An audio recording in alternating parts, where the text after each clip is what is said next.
Assalamualaikum. Perkenalkan, nama saya Sepia Fatuna. Dan saya Zuhra. Kami dari IAIN Loksemawe Prodi Tadis Bahasa Indonesia semester 3 unit 2 akan membahas tentang pengertian, ciri-ciri, fungsi, dan manfaat dari media pembelajaran. Yuk simak videonya. Baik, di sini saya akan membacakan materi yang pertama, yaitu pengertian dan ciri-ciri dari media pembelajaran. Kata media sendiri berasal dari bahasa Latin medius, yang berarti tengah, pengantar, dan perantara. Sedangkan media pembelajaran memiliki arti yaitu pengantar yang membuat individu mendapatkan pengetahuan, keterampilan, dan sikap. Ada beberapa istilah pokok seputar media pembelajaran. Yang pertama ada teknologi pembelajaran. Teknologi pembelajaran adalah kajian dan praktik etis untuk memfasilitasi dan memperbaiki kinerja dengan menggunakan dan mengelola proses dan sumber-sumber teknologi yang sesuai. Nah, sebelum saya lanjut, saya mau bertanya nih sama teman-teman. Menurut teman-teman, apakah media pembelajaran dan teknologi pembelajaran itu sama? Apakah A sama ataukah B tidak sama? Saya beri waktu 3 detik untuk menjawab. 3, 2, 1. Benar. Jawabannya adalah B, tidak sama. Kenapa? Karena teknologi pembelajaran ini adalah suatu disiplin ilmu yang tidak hanya berfokus pada peralatan semata. Baik, kita lanjutkan ya. Yang kedua ada sumber belajar. Sumber belajar ini mencakup semua yang membantu individu untuk belajar.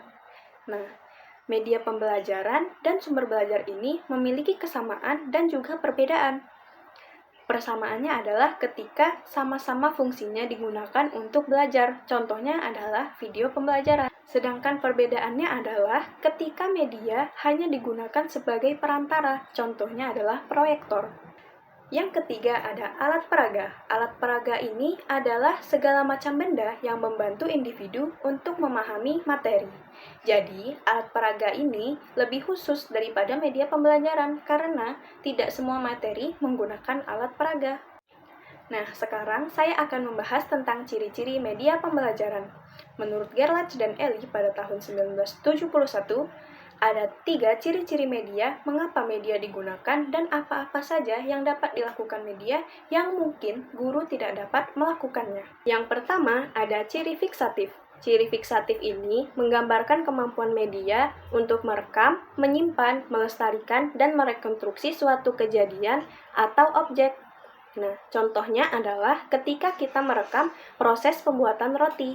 Jadi, ketika kita ingin mempelajari tentang proses pembuatan roti tersebut, kita tidak perlu lagi membuat rotinya dahulu, karena kita sudah memiliki videonya. Yang kedua, ada ciri manipulatif. Ciri manipulatif media ini berarti media dapat menayangkan ulang suatu kejadian dengan berbagai macam perubahan, seperti kecepatan video. Nah, contohnya adalah ketika video tentang penanaman padi, lalu padi tersebut dipanen dan diubah menjadi beras. Dari beras tersebut kita ubah menjadi nasi. Nah, video tersebut kita bisa mengeditnya dengan durasi yang lebih cepat sehingga video tersebut tidak terlalu lama. Itu adalah salah satu contoh bagaimana media memanipulasi video tersebut. Yang ketiga, ada ciri media distributif. Ciri media distributif ini berarti media tersebut dapat menyebar dan menjangkau audiens yang besar dalam satu kali penyajian secara serentak. Contohnya seperti CD. Sekian materi dari saya. Materi selanjutnya akan dibahas oleh teman saya, Zuhra. Baik, selanjutnya adalah fungsi dari media pembelajaran bahasa. Fungsi media pembelajaran menurut Nana Sujana dan Ahmad Rifai yaitu: yang pertama, sarana bantu untuk mewujudkan situasi pembelajaran yang lebih efektif. Yang kedua, media pembelajaran merupakan bagian integral dari keseluruhan proses pembelajaran. Hal ini berarti media pembelajaran sebagai salah satu komponen yang tidak dapat berdiri sendiri, tetapi saling berhubungan dengan komponen lainnya dalam rangka menciptakan situasi belajar yang ingin dicapai. Yang ketiga, penggunaan media dalam pembelajaran harus relevan dengan kompetensi yang ingin dicapai dan isi pembelajaran. Fungsi ini mengisyaratkan bahwa penggunaan media pembelajaran harus selalu mempertimbangkan kepada kompetensi dan bahan ajar.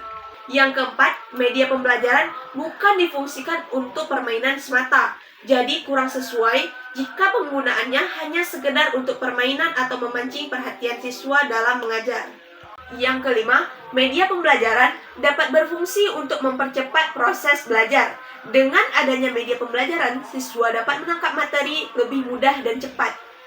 Yang keenam, media pembelajaran berfungsi untuk meningkatkan kualitas proses belajar dan mengajar. Umumnya, hasil belajar siswa dengan menggunakan media pembelajaran akan lebih tahan lama diingat, sehingga kualitas pembelajaran dapat dikatakan memiliki nilai yang cukup tinggi. Yang ketujuh, media pembelajaran meletakkan dasar-dasar yang konkret untuk berpikir.